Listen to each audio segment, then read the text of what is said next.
Are we gonna mainly chat with each other? Yeah. Yeah. Who else would we chat to?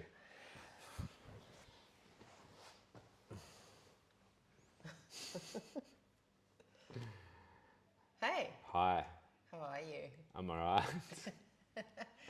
Welcome to the Salty Prana podcast. Yeah. We thought we're gonna start our series with a very important topic that we also getting asked quite a lot from our 200-hour teacher training students. Yep. About education, about moving forward, when it's the right time to do maybe another training. Is it even necessary? So let's just chat about it. Yeah. Yeah, it's like the one thing about, for me personally, when I'm always a practitioner, I'm always studying first before I'm a teacher. And I think if you lose that, then maybe you've lost the whole point.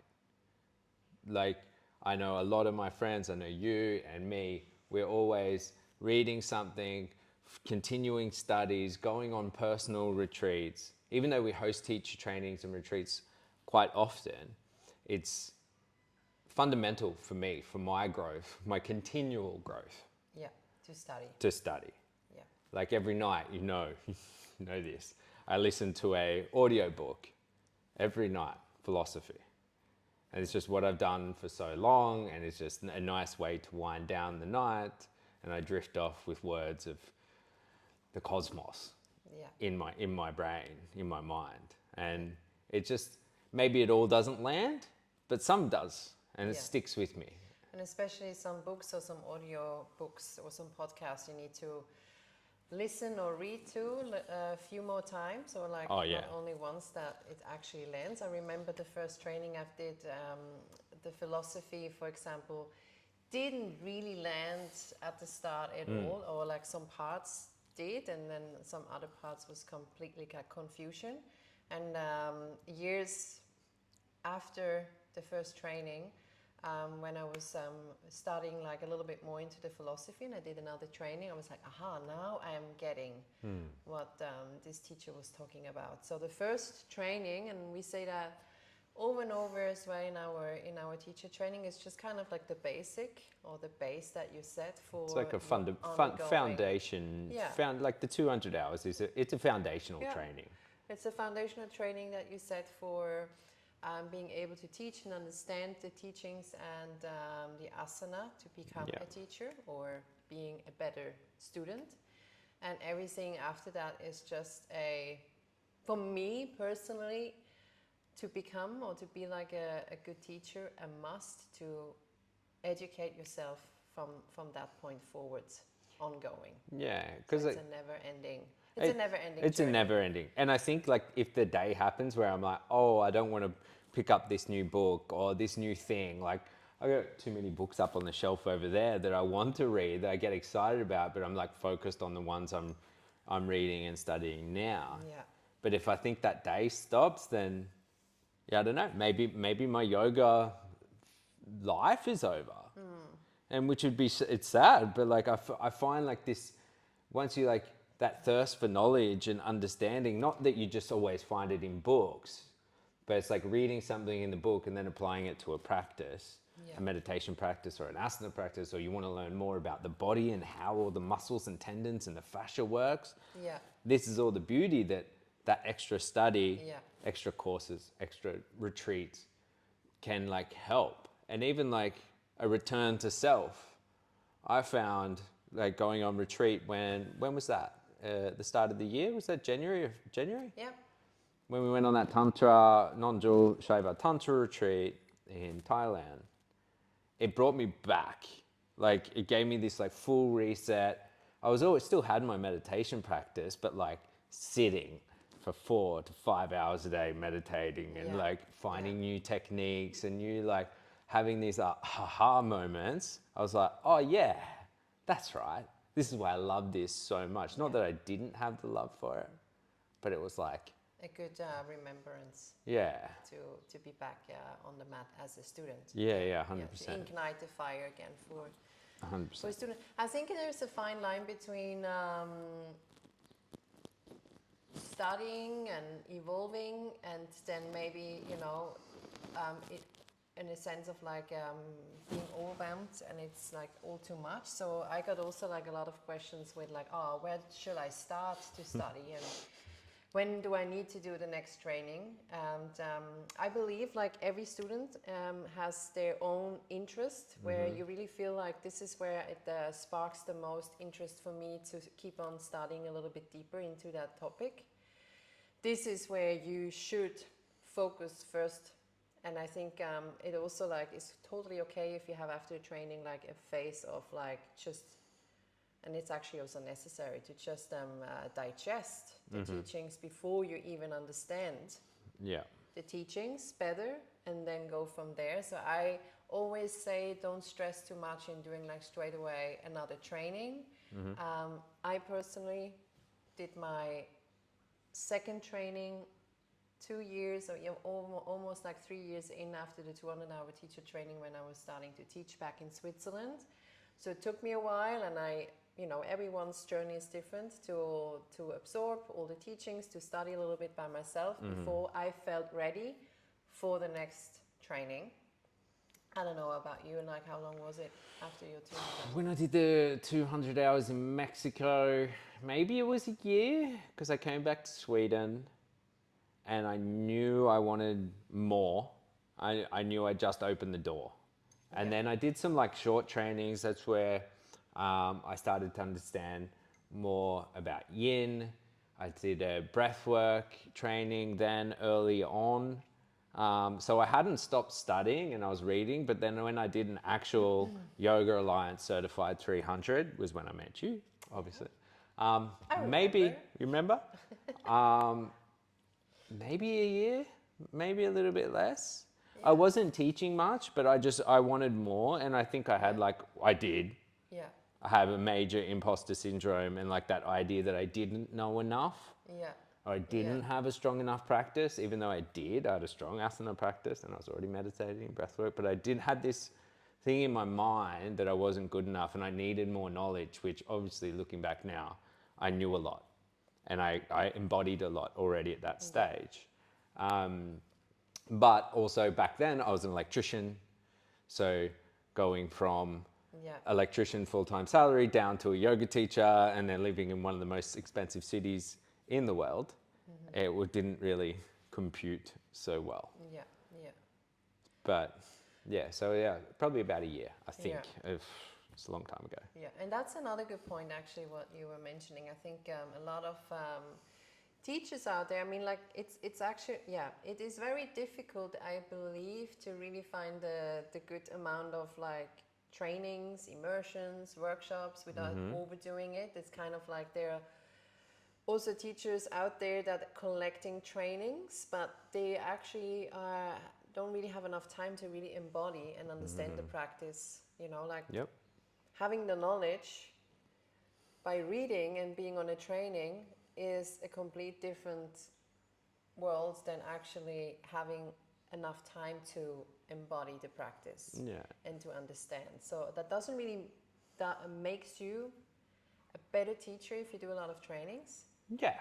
It requires a lot of time as well after each training, I believe, to integrate and to sit with it, with the new learnings, with the new like techniques or whatever you feel drawn to, anatomy, philosophy, meditation, pranayama, and so forth, to sit with that for a moment and to really start to studying it even more after your next training and to see what it does for you, that makes you afterwards when you're teaching it like a better teacher, because you understand, because you felt it and you feel it, you know, and you're starting to teach it from your own experience rather than from the training that you did. And I think that's a very important point that I feel makes a huge difference in seeing and experiencing as well teachers that are really embodied their practice and their teachings, where you can really feel, okay, that comes from an authentic experience. Rather than just someone that just did the training and is teaching it from a place of Yeah, just repeating, being- repeating what they heard. Yeah. Because yeah, you definitely that authenticity is crucial. Is what we teach our students all the time. The authentic you is the only person we want to see. Obviously, we hear them repeat some of the things we say because they don't have. Yeah, That's normal. And then, but having their time over the next months and the year, and then they find that own voice, and that takes time. Like both of us, you know, 100%. we would love to do trainings all the time, All the time. all the time. It would be amazing. Yeah. At least one a year, but like probably we'd do them every month if we could, financially. Just because you're so immersed, you're so deep into it, you feel so connected to the people around you, the community. It's so beautiful. I love it. Yeah. Like, but it's about applying that. Like, yeah, say if you've got 5,000 hours of certificates, but you're not teaching it, you're not embodying it, you're not practicing what you preach of what you've studied, that doesn't mean you're a good teacher. It just means you're a good student, which is also like, no, not all of us need to be teachers. Yeah. You can just study, practice, learn more, learn this, and just have it for your own. Like it can be a selfish experience of you going deeper in towards the self. But I believe once you do have that knowledge and that experience and that embodiment, you should share it. Yeah, but that's also like something that we also experience a lot in our 200-hour teacher trainings in the opening circle when we ask students, do you want to teach afterwards or not? And I would say like 50-50. It's students are coming and saying, I'm doing this training for myself, and others, they know straight away I want to teach. And At the end, because of that experience of like, this is amazing, this is like what I want to share, everyone pretty much wants to step into becoming a teacher, no matter in which container that looks like for a studio, for family, friends. Exactly. And that's amazing. That's also was in my case the same. That Same. I was doing a 200-hour teacher training, just wanted to dive deeper into. That's The all I yoga did. world. That's all I did it for as well. Yeah. I thought yoga was stretching at that point. Exactly. And that's also fine. I think like everyone is starting their training probably 80% because they want to become better Yeah. in the asanas and stronger. And 100% got stronger in asana. Yeah. But also, I was like, oh, you've heard it 1,000 times. But it's like that moment of sitting down on the first day and just got told to sit up straight, put a block underneath your butt because it was strict hatha, there was no cushions. And it's like, close your eyes, 1 hour, connect to your breath. And I was like, what, dude? I thought we were going to just do back bends and some handstands.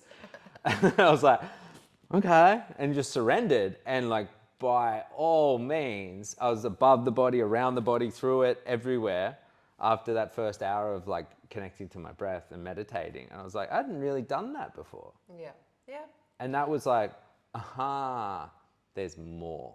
This is and just like changed my life and pushed me forward. Yeah. Yeah. So, but not to say you don't get stronger at asana either, especially That's in like a side 300. Side benefit. Yeah. Side benefit, I would say that you get stronger in the asanas, but you get also like stronger, and that's the main Well, thing with in your mind. yeah, especially like say when you come to more of these, say not talking so much about the foundational 200-hour programs that a lot of people have done now, Yeah. but like when you come to these more nuance or smaller 25 hours or 50 hours or even up towards the 300, and they're generally like 100-hour modules pieced together in whatever the teachers want to do. But this is where you fine tune that like hands-on adjustments and like the dialing in those really nuanced ways of how a pose should look, feel, or be experienced for your students. Yeah.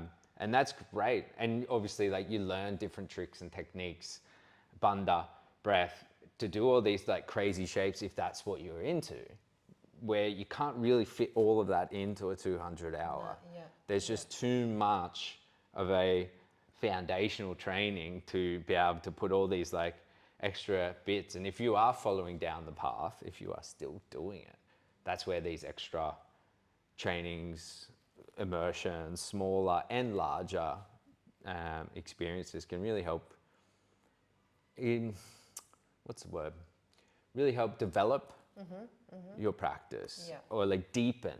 Yeah. Deepen's probably the better word. Even the physical practice. Both physical Yeah. and spiritual, Yeah. just depending on which way you go. Like Yeah, that's true. obviously, in my 300 hours, my physical practice went crazy, just because I was practicing so strong. But also, I You had were practicing yin. yeah, no, I was still vinyasa and yin. I was just about to get to that, but because I was practicing so much yin at the same time, where you were doing Ashtangar, I was sort of felt this like balance within my body, this Shiva Shakti energy. And so my meditations and the morning mantra practice and all these extra things that I never did in my 200 Yeah. was such a deepening for me. Yeah. Yeah.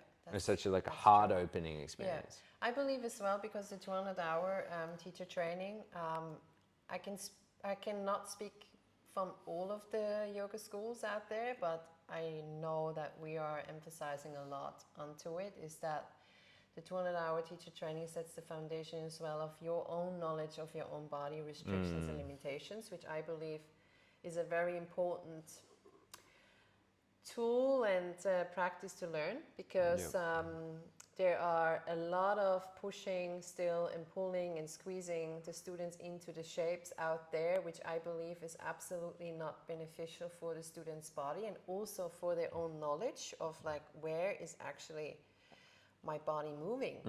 Like, how should a Trikonasana feel in my body? Where can I adapt and modify? And I think because these days a lot of students that are coming to a 200-hour teacher training have not so much of an experience in their own practice. Yeah. And so the 200 hours is setting like the foundation as well of your, I Physical have body. more body awareness after Yeah, the 200 of hour course. teacher training. Yeah? Yeah. And from there on you can build up, and then the 300 hour will be even more as well when we talk about the asanas, about hands-on adjustment, that you know as your own teacher of your own body, and teacher that you might have taught for several months, years, and so forth, to be prepared that, okay, now I'm ready for learning a little bit more complexer sequences and Shapes. postures. Yeah. I know how a student that has like tremendous pain in the back bend will be probably not coming into like a full wheel drop back or whatever, and that's completely okay. But how can I modify for my students this posture? It's like for us more important, Yeah. besides everything else, besides like the philosophy, pranayama, breathwork is kind of like, it's a full package, I would Yeah. say. So yeah, this is a little bit about our experience. I wanted to ask you as well, what do you think, like how much time would you recommend between the trainings that students would be ready for coming to a next training? Yeah. I've seen it both ways, you know, like there was guys in our 300 that just did 200 hours, 300 hours back to back, all in 2 months, boom. And then our 500 hour certified, right? Under Yoga Alliance. So you can start teaching teachers, but hadn't had much experience in the quote unquote real world facilitating or practicing themselves. 6 months if you're 6 months if you're embodiment, if you're embodying your practice to a year, I think is totally fine. If you have that thirst for like study again, thirst for community, thirst to like be absorbed into the experience, anywhere up to like 2 years. But we've had people come through for a 300 that's like they haven't had any trainings, larger trainings like little immersions, but for like 5 to 10 years.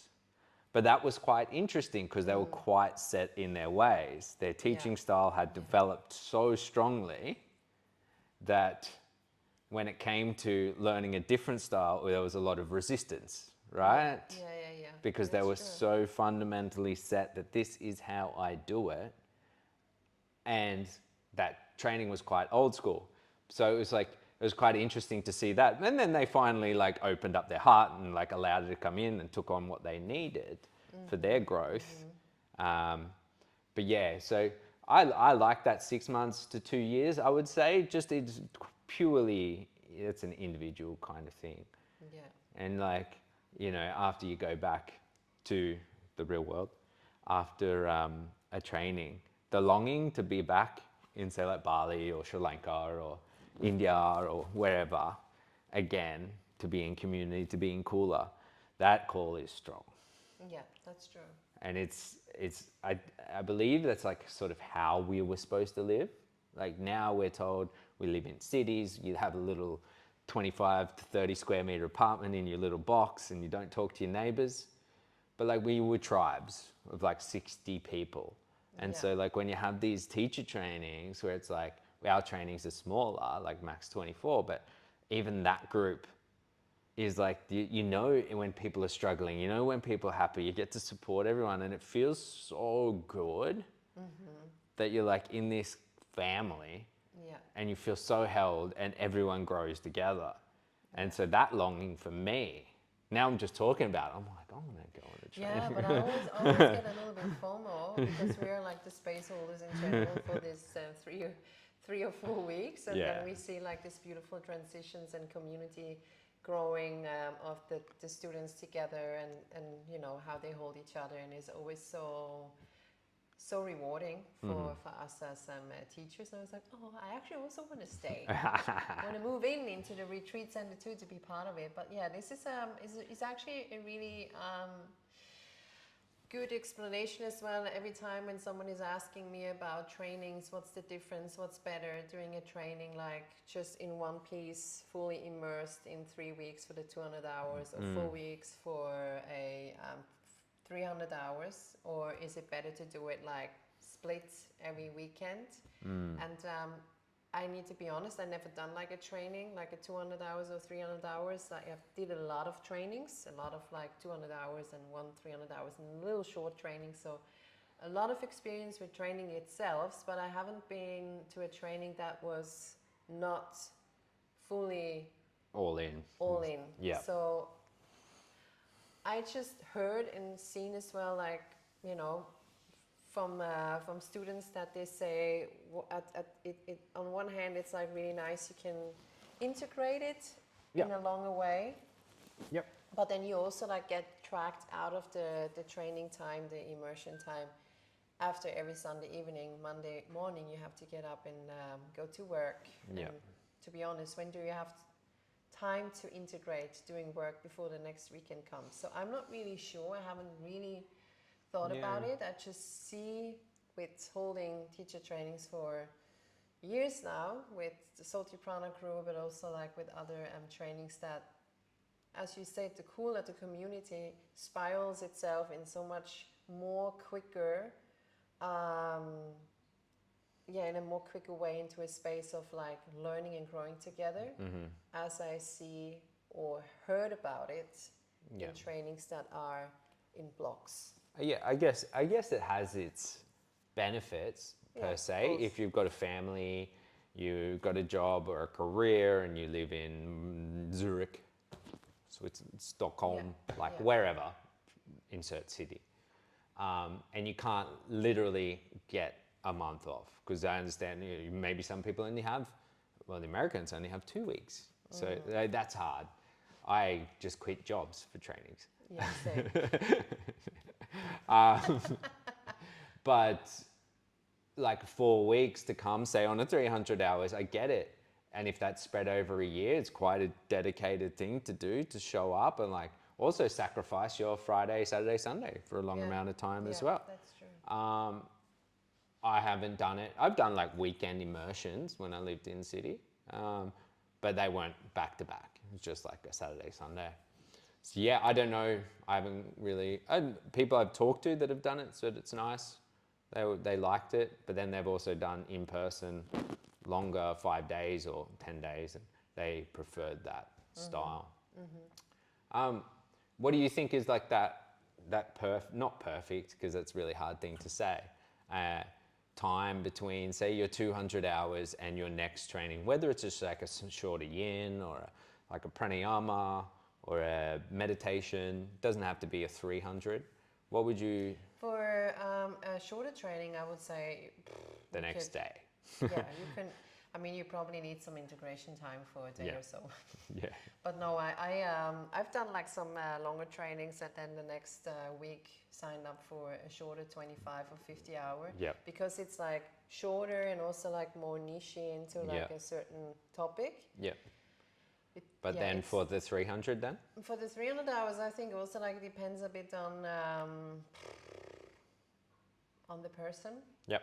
I just because I was enjoying doing my teaching after the 200-hour teacher trainings, and I wanted to have like a little bit more time in really seeing and feeling into which school I'm going to choose for the next 300 hours. Very important. Yeah.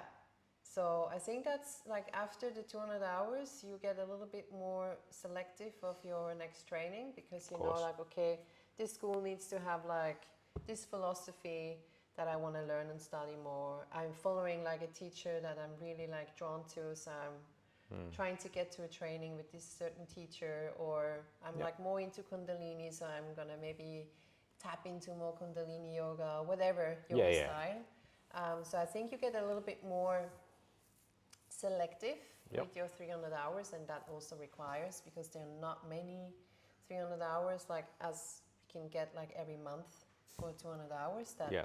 requires as well like a little bit more of like what date, what month will work. So I would say maybe a year Yep. Yeah. is kind of like the Yeah. average. Yeah, it's pretty much average, right? But yeah, as you said, there are also like students coming straight after the 200 hours. Yeah. because And they still loved so it. much. Yeah, and they just went back to Yeah. back. Yeah. So like with that, I know you were talking about how you're more selective. Me and you were very selective about which school we went to for our 300. Lucky we met each other there. So maybe you find love in the 300 hours. Oh well, that was my. That was the one of plan? my- one of my things that I was looking for: a school where I can find love. Oh, okay. Jackpot. Yeah. No, but so more on like the technical side of it. What do you look for? Schools that are Yoga Alliance? Do you look for certain teachers? Do you look for the teachers, or do you focus more on the school?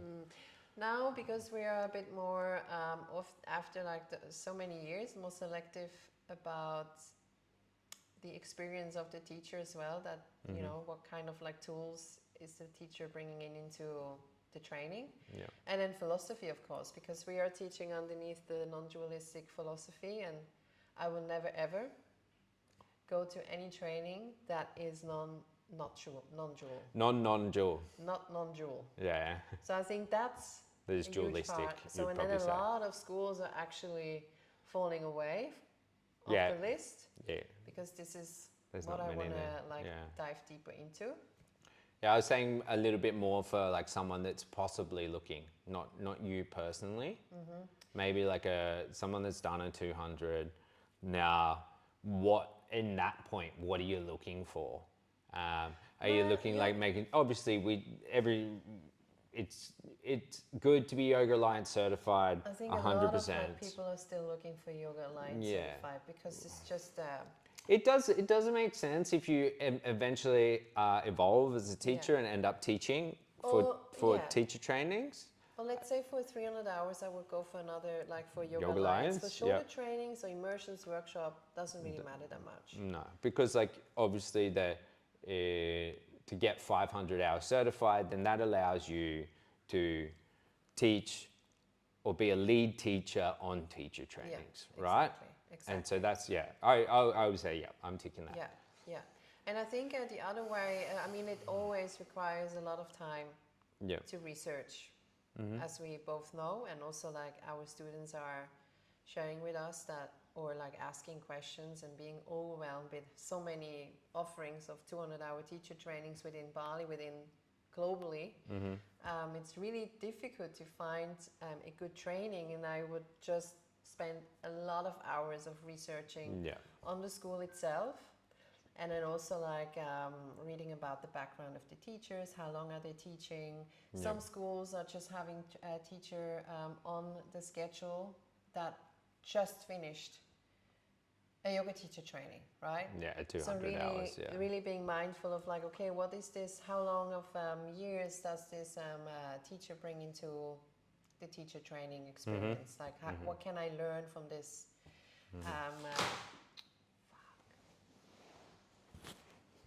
Experience.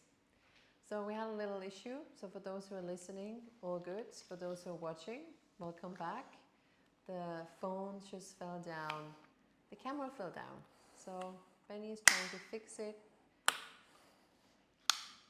Keeping it rolling. All good? Nah, it's not really that good. Okay, let's have a little break. You come back soon. Ciao, ciao. Next time you can also like avoid that PP thing from your phone. Do you want to just have a... Yeah, it's like, okay? Stopping it.